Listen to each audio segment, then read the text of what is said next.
so now living in Danbury, and you're going to high school. You went to high school here, Danbury High School, Yeah, or I did went you to graduate? Like, from. how did that? Damn, you wasn't living with us? What's going on here? I don't. No, I'm Yeah, well, kidding. here's the thing. I remember doing your homework. I remember doing Juan's Yeah. homework, but I don't.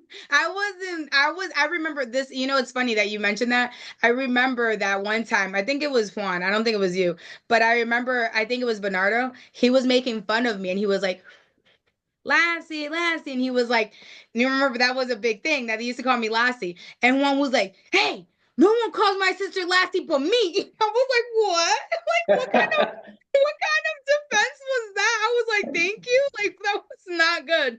So it's funny that you mentioned that whole bullying thing. And like, it just reminds me that you guys were there, but I was like, I don't know if that was how it was supposed to be, but I'll take it.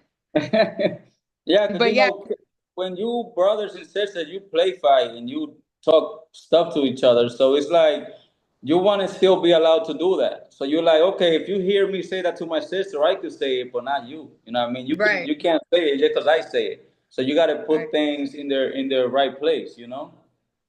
Yeah. So I guess I don't remember if it was me or Juan, but I do remember that they used to call you Lassie or whatever because your hair Yeah, and all that. for real. And that was That's crazy. like supposedly bad, but I don't know why, because that I didn't really watch Lassie, but I know she was a good dog, so whatever. That hair was always in her face, and I had hair in my face all the time. That's hilarious. This is funny. Yeah. But anyways, yeah. So let's go into. So you're at Danbury High School, I'm assuming, because I really don't know what No, school you went to. from there was basically I believe that we went to Morris Street. Sí. We Okay, but got that's there, a we middle went to Morris school. Street. Remember the ninth grade and all of that, we went to Morris Street. From Okay, now we basically go into when we went to Broadview Middle School, Broadview. okay. But to me that was like a very good time for us because we knew the language. We actually have friends now that we could consider friends that we actually will go play basketball with, we'll play football with them, we'll get together after school. Because remember, mom used to work a lot. So we had a lot of Right. free time after school. So basically, we were roaming around with our friends, playing video games, playing football, basketball, and even boxing and wrestling. All that was going on because back then there wasn't no phones.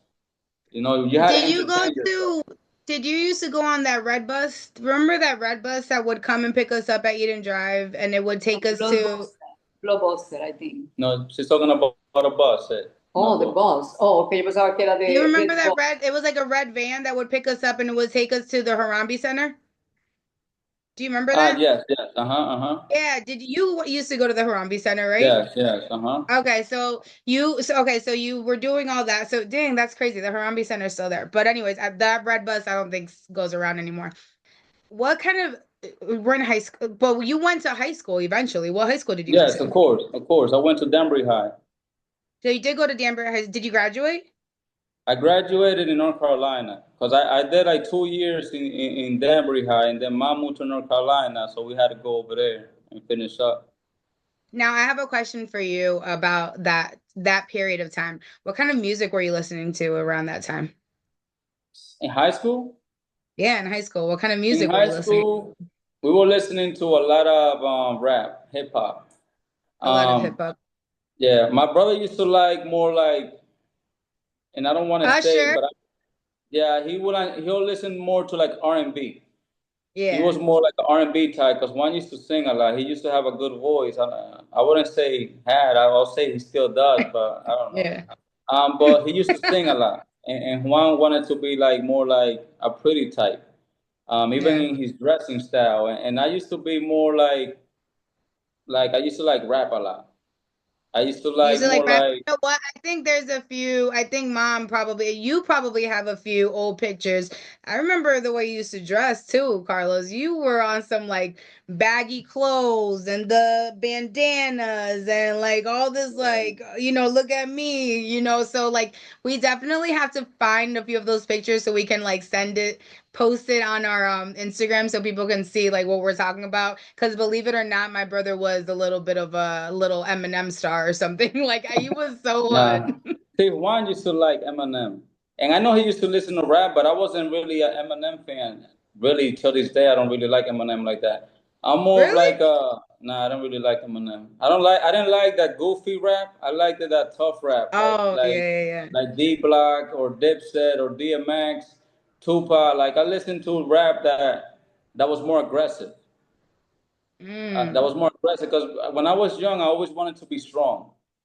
So I don't know that kind of music kind of gives you like a type of feel that makes you feel like unstoppable. and Like you're like the still to man. this day, like when I actually like go to the gym, I still have to listen to music that's like that. It gets me in that zone, like that you could do tough things, to sabes. So it's like I still listen to a lot of '90s music, but I can't stand rap that talks about like Eminem hurting his mom and drinking pills like that. That wasn't me. I wasn't trying to listen to that.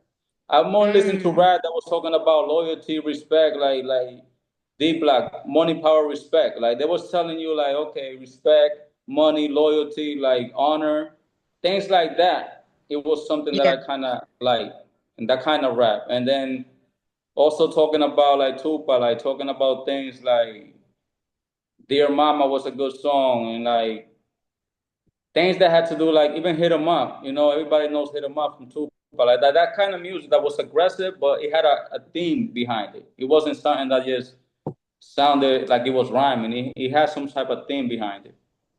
But it had a lot to do with respect, loyalty. Those are the kind of things that I kind of admire. I believe when I was young, I wanted to keep my word. I wanted to be a real friend to people. Like I wanted, if you were my friend, I didn't want to stab you in the back. Like I wanted to be loyal to you. Okay. You see that in a lot of movies, like in the mafia movies that I used to like watching. Like there was always like a role that you had to play, and you had to be willing to go all the way through. And that was something that kind of was a fantasy of mine, like to be somewhat like that. I would say at a young age, it impacted me in a way to be a real friend, to be somebody that even if your friend does something bad, stay quiet, don't tell nobody. Like these are the No type of things snitching. that There was no snitching, right? that's something that I took serious. A lot of people now that I grew up, I realized that they probably didn't see it that way. And now that I'm grown, people could be like, that was stupid that you thought that way. But in a way, I'm still like that today. I'm still like that today. I don't want to. If I'm your friend, I'm your friend. If I don't like you, you will know I don't like you. Like I can't say hello to you and shake your hand if I'm not good with you. You know, Right. I can't just say hello to you. And sometimes I don't like you just because I saw you from afar and I just didn't like you. I don't know. It's You're dumb just things like like, that. I just It's don't like the way you look. yeah, it's dumb things like that. Like I don't know if it's like an instinct. I would say like when you look at somebody and they do something that you're not with, so automatically I don't like it. So I don't want to be a friend. I don't want to be a I friend. don't So I'll think shut that's it a down. bad thing. I honestly don't think it's a bad thing. I think you just have a good judge of character, honestly. Like for you to be able to like pick up on that, I feel like you're just able to like and maybe it could lead you where you're like maybe you're wrong, but for the most part I feel like you've been right with your judge of character, like I feel like you've told, like you can just, Nabil, that's not, I don't like that guy for you, Nabil, and 1000% you've been right. So like that judge of character, I feel like that you can like pick up on people's BS, and you can pick up on people's like fakeness, or you can pick up on if they're like being someone that they're not supposed to be. So I think that's not a bad quality to have at all. I think I wish more people had that, and there's some people that don't like you just because they don't like you, but it's like you don't know that. But I think you and Juan both have that, because I feel like Juan has that too. And I've seen Juan do that where he'd be like, I don't know, there's something weird about that person. Like, and he's done that before, and I'm like, you don't even know him. And he's like, nah, there's just something rubs me off wrong. When he met Jose, he loved him right away. And I'm like, why do you like him so quick? And he's like, he's just down. I like him. He's cool. And I'm like, but you don't even know him. And he's like, nah, I know him. And and he's a good person. But it's just interesting. And you just said the same thing when you met Jose too. Like you liked him right when you met him. And it's interesting that you guys both always had that. Juan may be a little bit like real quick, a little too quick with it. But you do. I didn't realize you did the same thing, because you said that you'll see someone from afar and you're like, nah, I don't like that one. So it's Yeah, interesting. You I'm guys trying to both have be. that. I'm trying to be more flexible with that, because sometimes you actually do judge people wrongly. Sometimes, um, you could say, well, I don't like this person because that person acts like she's all that, for example, or something like that. And then you get to meet that person, and they're actually pretty cool. So you kind of have to at least have a conversation with a person. Sometimes people are too shy. I'm kind of outgoing, so if I'm in a place and there's people and they're conversating, I'll get into the conversation, no problem, because I feel comfortable talking my mind out and putting my opinion out there. I don't have a problem with that. But some people do, and you might think, oh, why she don't say nothing, or why they so quiet over there on their phone, and you be thinking that maybe they're too conceited or whatever. Next thing you know, you actually build up a relationship with that person. They actually just shy or whatever. Because a lot of people nowadays they're doing a lot of things wrong to themselves just because they don't have a friend. And some people don't know how to make friends. Some people just don't know how to approach somebody. I'm, I'm Mm-hmm. I, I was kind of funny that way too. When I used to go out with my friends, even with my cousins, like the boys, let's say for example, and I would be the first one to be like, look at that girl over there. Like, watch, I'm gonna go talk to her, and they just do something goofy, and they'll be laughing like, oh, why you do that? How you do that so easy? Then I'm like, I just do it, but it wasn't something like the worst that could happen was somebody say, "I get out of here" or whatever. And to me, that was Right. like whatever. I'll Right. take it like okay, next, like whatever. It was. They still laugh. They'll still enjoy it. I just had that courage to go up and just make it funny because we wasn't doing nothing. So let me do something funny so everybody get in the mood or whatever. So sometimes when you outgoing like that, you see people that are not, and you might think differently. But then once you approach them and have a conversation, you'll realize rather quickly. I'm not saying he's always going to be that person that is going to be cool. Some people are not, but I try not to judge people that much so much anymore because I think the older you get in that way, the tougher you become, and you don't let people in.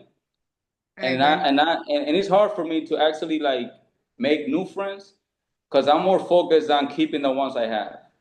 So Right. I don't want to. I say I don't have a lot of time to like build new relationships. But the relationships that I do have, I want to keep them. So I rather whatever time I have, I'll dedicate to the ones that I have. Yeah. First family, and then whoever falls into place. But I'll definitely take my time for the people that I already have connections with. The new ones I might have what they call associate people that you see one day and you say hello, how you doing, and then 20 years later you see them again and you say how you doing and whatever. But the Yeah. people that are close, and I want to make sure that they know what my mind is, and I want to know where their mind is. I try to put my word out there and talk to them and figure them out a little bit. See, a little different with that because I'm the type of person that I'm like, I love everybody. Welcome. This is me. And if I can, my heart is like, you're my best friend. You're my best friend, Whitney. You're the only best friend that I have. So don't worry. But anyways, but like I'm very much like, I feel like I lead. I want to say how God is supposed to want his followers to like, follow.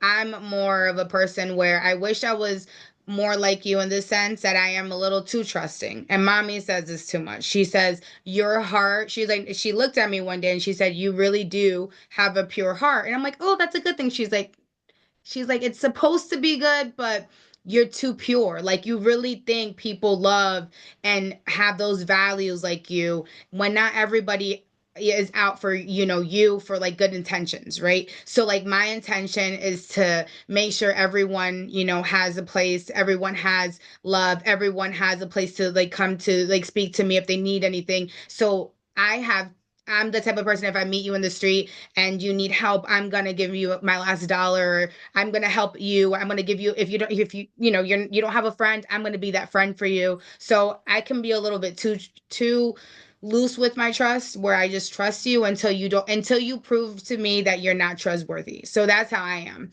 So it's a quality that I'm trying to navigate in a better way because I think not everyone, mom's right. Not everybody wants to see me succeed. But I'm thinking everybody does want to see me succeed. If you're my friend, why wouldn't you want to see me succeed? But that's something that I'm a little too loose with. I think I just do it, and sometimes I can get hurt, and it's something that, like that's a shield that you've had since day one, and you still have that shield. I mean, you don't have it as tight anymore, and maybe not as, gangster anymore, but you still have a shield that you're saying that, like you keep your day ones are your day ones and your associates are your associates, but they're not someone that you're going to run to if you have an issue or a problem. Those aren't your day ones. So Yeah. I think it's interesting that, like I'm like, give me a little bit of your, your shield because I don't have a shield. And it's one of the things that I think I let down a long time ago. Um, Mom, how are you feeling? How are you feeling about everything? About being in Dominican, hot and good. Um, no, about this because it's gonna get a little bit more tough. I know, Carlos, I want to go into why. I guess we went through the high school. You graduated. You ended up going to North Carolina. I know you moved back. We stayed in North Carolina. When you came back to Connecticut, you started working and you had a good job, you said, right? You had a really good job, actually. And can you tell Yeah, I us a little got bit about that? yeah, let's say in high school, before I moved to North Carolina, I was dating somebody that was very important to me. Um, Basically, that was the only woman that I actually really cared for and actually loved. Of course, I was young. I didn't realize that at the time, but that was the person that I actually wanted to have kids with. I learned that like further along. So I was dating her before we moved to North Carolina. I remember. So when we moved to North Carolina, I still had a relationship with her. But of course, we You were were young. dating We her and was you didn't drive, right? didn't drive. Yes. Because I remember And you going to the top of the hill, and Trisha and I would look out our window, and we would hit each other and be like, "Look, look, look, they're together, they're together." So I don't know. Sorry, I just had to add that little part. Trisha's gonna kill me, but we used to look in the window, looking at you guys, and you guys would not be doing anything, just sitting there talking. I've never seen anything. yeah, because we got to remember, like, that's what I think is missing sometimes. And I'm sorry that I stop and I want to bring into context why my life is the way it is. Of Um, course. when I used to be young, things in relationship didn't move as fast as they do today. Hmm. And some relationship they move fast because let's say I did have other girlfriends before her that everything was like so fast that I wanted to stop it because I was scared. I'm like, damn, why is she going so fast? Like, let's slow it down. Because I was raised in a way that you actually want to have a girl, but it needs to be something meaningful. It wasn't something that you were just dating just because you had to date somebody. So Right. the people that I actually like wanted to date, I actually wanted to get to know them. It's not Right. like today that you get to know them once everything else happens. Like I okay, mean, now we, it's we also and the biggest thing that they have right now, and this sounds crazy, but they'll post like show a girl and be like smash or pass. What the heck? There was no like yeah back in the day. There's no smash or pass. Like when I hear that, I'm like, what does that even? I know what it means, but it sounds crazy that that's what the kids are learning today. Like, oh, or is she a smash or pass? And I'm like, oh my. Back then we were like like playing tag and kickball and like I had a crush on a guy, but like I remember having a huge crush on, this guy. I mean, we all know, like the biggest crush. And he let me ride on his bike. And I was like, oh my God, I got to ride on his bike. And it was the biggest thing I had, like the butterflies. And there was no kissing and no, like I put my arms around him while he was riding me down to my aunt's house and I got off and I was in heaven and that was it. It was literally so innocent. But now they're talking yeah. about smash or pass. So sorry, It was continue with it was innocent, but it was also like meaningful. right, And that's what made it kind of important because you actually lived something that you actually like wanted to like have a real experience with it. So when I say that you get to like the end and then you want to get to know somebody, it's like that. Like you go and meet somebody at a club. Next thing you know, you sleep together, and now you're asking her name and stuff, and then you're like, okay, she's stupid. Like I don't want to know her. Like you already did something. The next thing you know, the girl could be pregnant. Now you involved, and now it's a wrap. So right. everything could change drastically like that. But back then it was like I remember I used to go to work. I used to get home and not even shower or change. I would just go and talk to a few on a window. And I It would was stay so there for like cute. 3 hours. 3 hours It was talking to so her. And I can't even say or even she, when we think about it, we like, what did we talk about? And Nothing. we kind of knew because it was a non-stop conversation. It wasn't like we were looking at each other lost in our eyes or whatever. It was like we were actually talking about like what do you want out of life, like what are your dreams, what are your aspirations, like what do you want to do, what do you want in a woman, what do you want in a man. Like we were actually Like you trying to got to figure out know like her. You got to know her. There was no Instagram. There was no TikTok. There was no Snapchat. There was no cell phones. There was, I mean, I don't even think we had like the internet yet. We didn't have computers back then yet. So like you yeah, actually, I mean, I'm telling you, like you guys would be there, and my sister and I'm like, oh my God, they're still out there. Like, what the hell? And then yeah, you would hear her laughing. You would hear like her pushing you, like, stop it. Like, but it was, I don't even think you guys ever like from for what we saw, we never saw you guys kiss, and we're like, dang, he's never gonna. And we would laugh like, Fiona's never yeah, gonna kiss you, bro. Like, it's just not happening. And you yeah, were just yeah. like, be up there for hours. It was that. For That's so hours. beautiful. And what That is was funny beautiful. about that? Because like I said, when you're older, you think about things, and you're like, wow, that kind of built me in a way. Because see, when you tell a girl that you actually care about, that you this particular man, and this is the man that you want to be, because you want her to fall in love with you, right? You want her to like you. So you're telling her this image of this man that's not you yet. That man is not you. So you telling her what she wants to hear, right? You're like, oh yeah, I'm a good man. I'm never gonna drink. I'm never gonna do this. I'm never gonna do that. So you're telling her this dream version of yourself, but then it's like you put it out there, like you just spoke it. Now you gotta live it. So I was Right. telling her things that I actually had to work on, and I was like, okay, she liked this that I said that, so let me work towards being that.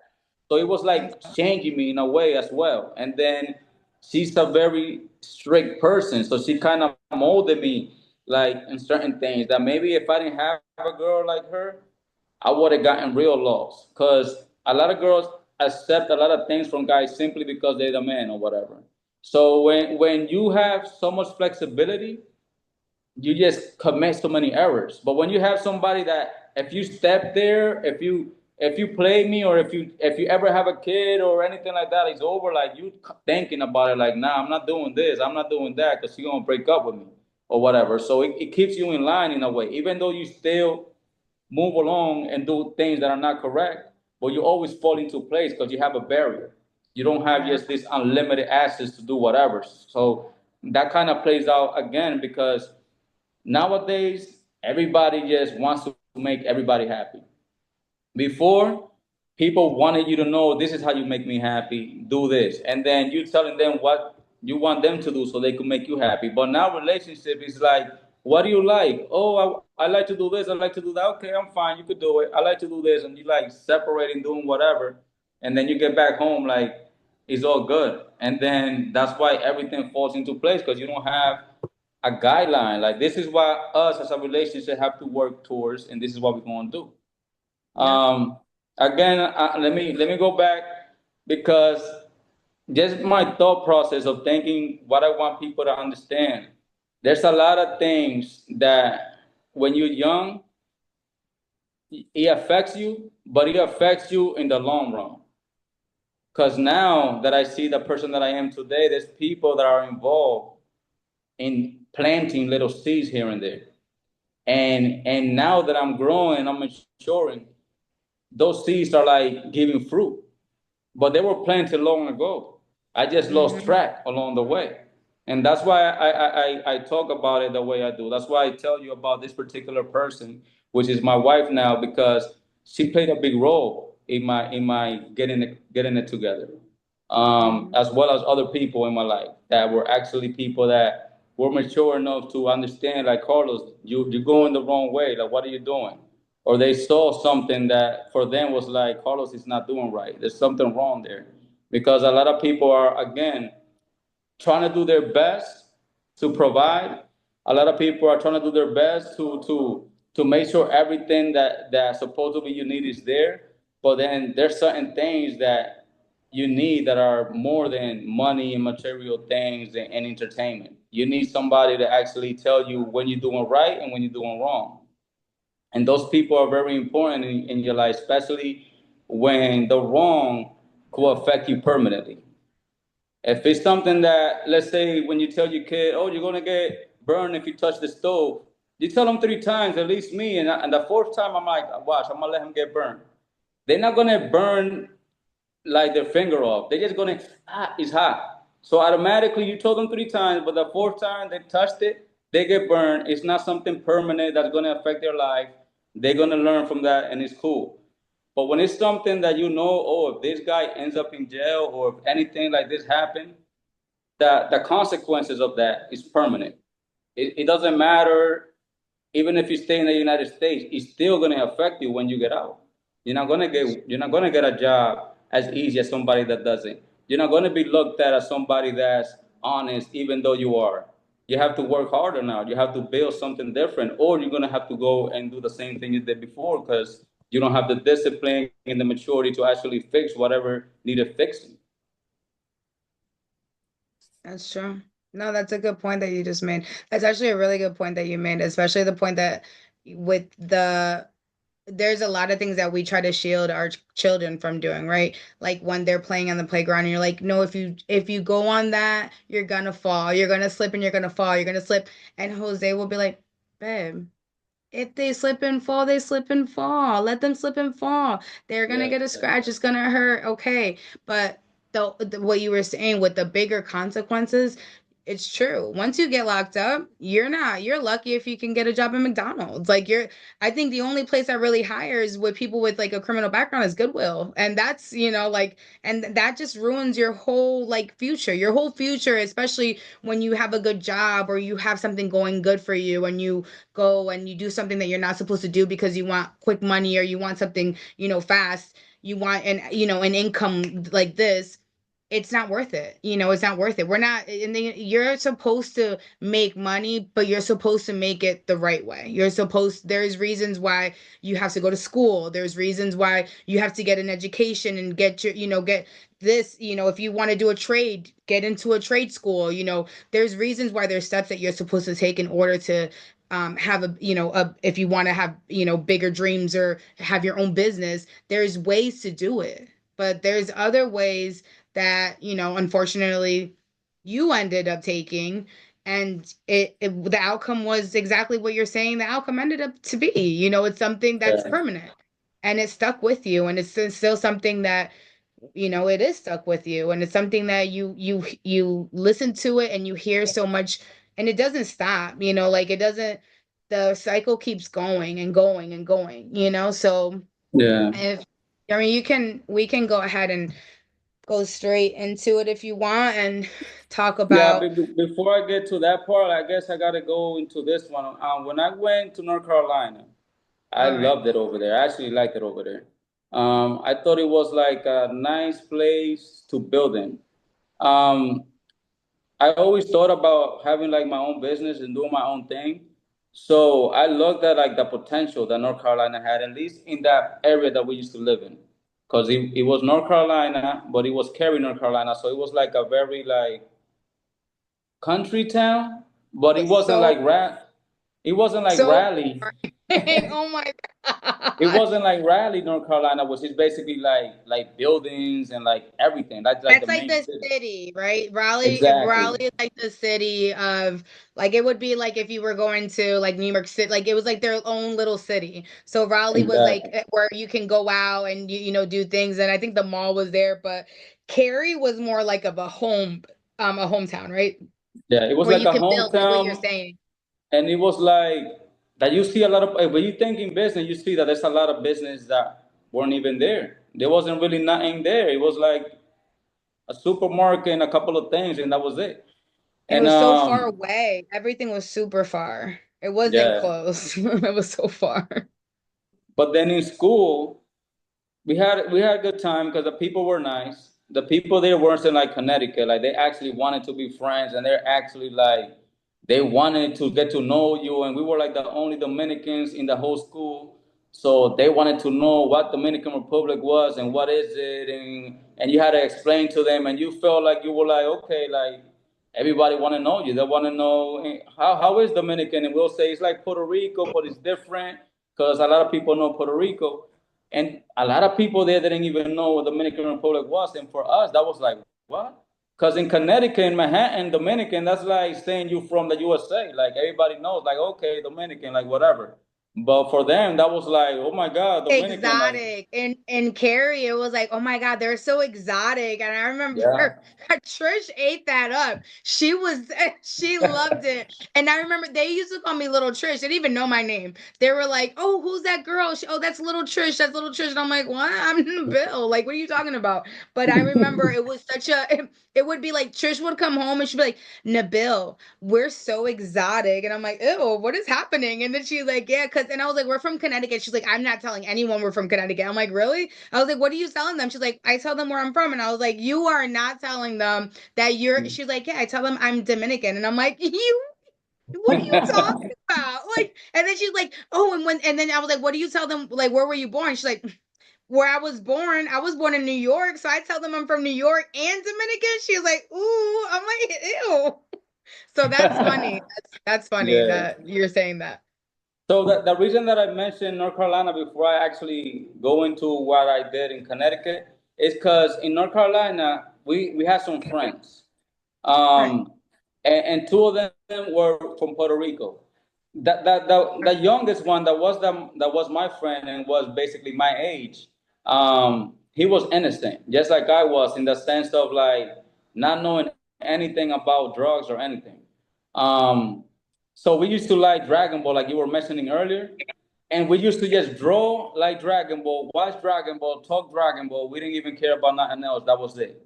Um, but then when his brother came, his older brother, his brother was like, I would say like at least 10 years older than him. So he was already like grown to us, right? His brother came in the picture, and I don't even recall their parents. I think that their parents were either working or they wasn't even there. But we used to go visit them, and his older brother was like more into drinking, and we didn't drink, but he'll buy liquor, right? He'll buy liquor and he'll buy beers, and we'll be chilling with them or whatever. But he'll start giving us liquor and beer or whatever. And fast forward, because I don't remember how long it took for us just doing that, he introduced to us weed the first time. Oh, Like I never smoked till I was like, learned. I didn't know that. yeah, we never. I don't even think one day we never smoked till we actually met this guy, and he actually rolled it for us, and he like tried it or whatever, and we tried it, and it was very strong because I remember that first time we took it, we actually really believed, like just like in the movie, and I think because we were young and we wanted to actually like feel that way, but we actually were like feeling like we were flying or whatever, and we acted like we were like feeling so high or whatever. We were, Extra I don't high. know. Like I'm trying to remember if we were actually acting, but I know that we had something to do with it. It wasn't like we were just feeling something imaginary. It was something that for the first time you tried that was potent and it was Right. strong. I didn't really think much about it. I didn't really think much about it, but I know my brother liked it. Um, but I think that from there, it kind of opened our minds, at least mine, into like this is something that you could sell. This is something that you could sell. This is like anybody could like this. And remember, we used to live in Connecticut, and everybody knew that New York was like the place to be, like to re up, like to get this stuff to sell. So that guy started talking. I was like, "Oh, you guys are close to New York. Like you could do this. Like you could buy it, bring it over here." Like he started talking to us about it. At least to me, I don't remember if my brother was there so much because this was like friends of mine that I kind of introduced one to. Because one stayed in Connecticut for a while before he came to North Carolina. So I actually met people, and then I introduced people to him. So these people were basically my friends. So basically, I was more around them than Juan was. Juan was doing his own thing, and this guy was opening my mind to like to the hustle game. Mm. I didn't think much about it, but he thought I was like close to New York, like I could know somebody, and he kind of got my mind like thinking about it. But again, that was like a seed that was planted. It wasn't something that I actually did in North Carolina because I talked to them, I had fun over there, I graduated over there and everything. But then I was like, okay, let me go back to Danbury because mom was moving to Virginia.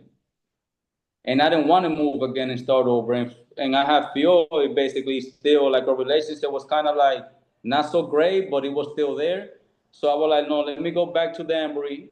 And live in Danbury so I could get my relationship back like where it's supposed to be. And I call an aunt of mine, which is funny because a lot of people don't know that they help you, but you remember.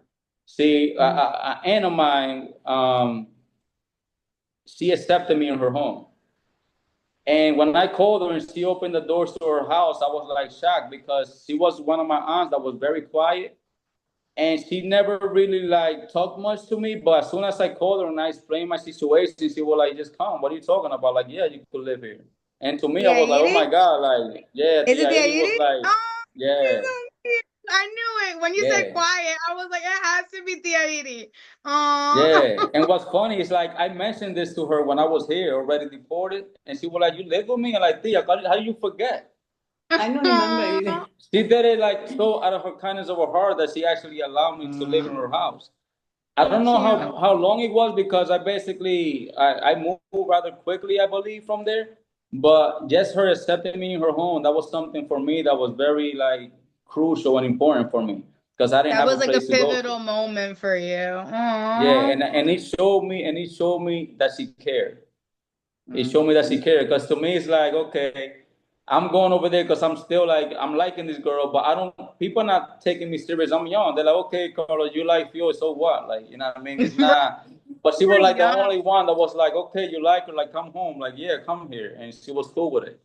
So when I went to back to Danbury, we started working on our relationship and everything.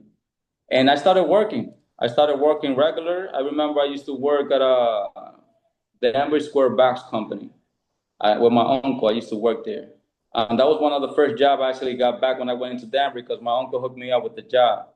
But again, I was immature. I wasn't disciplined yet. I still wanted to be with Fuel 24/7. So I'll go to Fuel and be there mad late. And then I'll go to work at 6 in the morning or whatever, you wake up. And then I'll fall asleep like in the back because that job was like boring. But my uncle, he loved it. He loved the job, right? And he wanted you to love it like him. He wanted you to like be him in the job. Like he wanted you to also be number one and everybody to love you and everybody beyond you or whatever. So he always pushing. You got to get up on time. What are you doing? Because he used to even wake me up. Because sometimes he'll go pick me up. Because he'll even pick me up to be there on time. And I'll be asleep. And he'll wake me up. Oh my God, you're not changed. And go crazy. You already know. I was gonna Fight say with me. that too. And then Freaking I'll make it. RoboCop over here. Yeah, yeah. And then I'll make it to work, and he'll be checking us. You tired, you doing the job, but he'll be checking you. He'll do his part, and then he'll go around, see what you're doing, do more, do this, do that. And I'm like, oh my God, I can't work with this guy. This is crazy. But eventually, I kind of like learned this particular machine that only like him and me, and there was like the owner that could work the machine. So he was happy that I learned the machine, and he was like, "Oh, my nephew, like he felt proud." But I still didn't see myself in that job long term. So Right. I like the machine because they'll send you to another warehouse and you'll be just me and another guy. So imagine you're basically the main guy in the machine. The other one is catching the boxes. So it's like you have flexibility. You're goofing around. You're playing around. I'm calling fuel. There's no bosses. It's a warehouse. You by yourself. No cameras.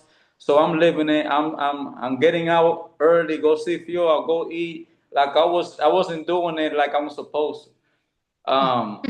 So the boss realized eventually because he'll go and where's Carlos? And that guy was like, oh, he went out to eat. He'll be right back. Like he'll try to cover me. But then the boss started going more frequent. And then I started getting in trouble more and my uncle was pissed. But I didn't like the job like that. It's not that I didn't like the job. I just wasn't mature enough to know that job was important. I didn't really look at a job like it was something to worry about. Like I was just, all right, I get paid, but this is not my thing, you know? That's not you, So yeah. eventually, I lost the job, or I quit the job. I don't want to say. I think I got fired, but I don't want to say I got fired. I think I quit it. But I Fire. stopped working there, and there was a friend of mine that told me about a job placement, and this job was good. This job was good.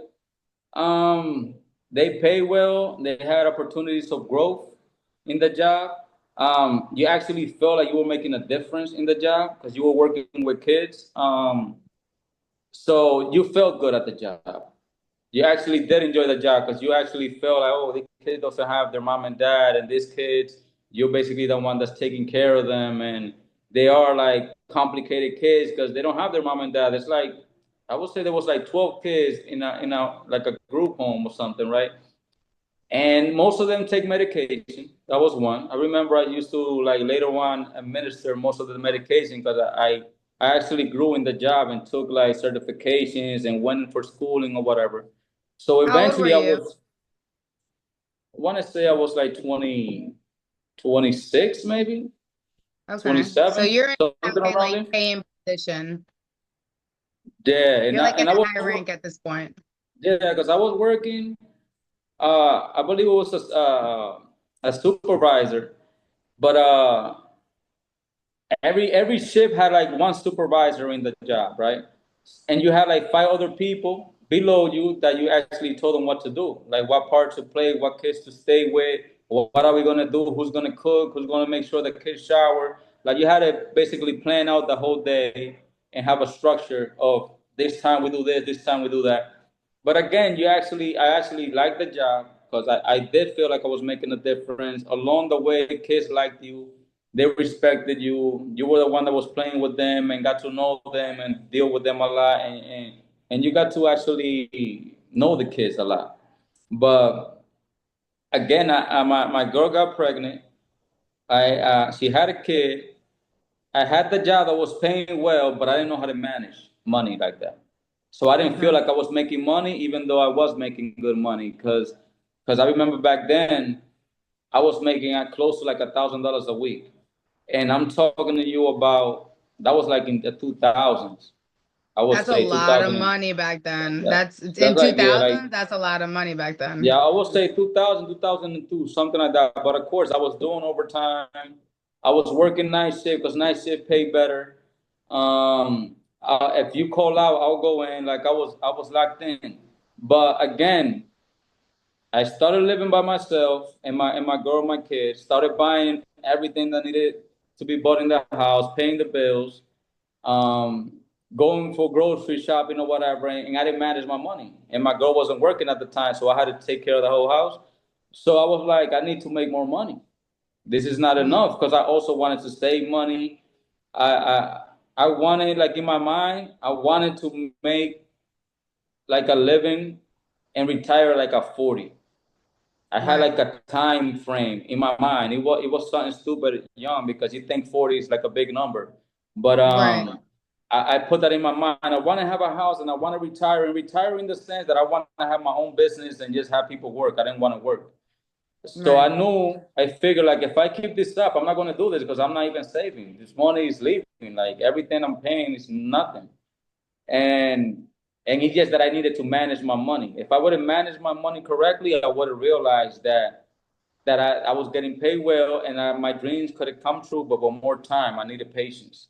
So, Right. anyways, I don't even want to say how I fell into it. I just went into selling, but without much thought. I started also selling jewelry when I was working at that job, and I was going to barber shops and selling jewelry like silver.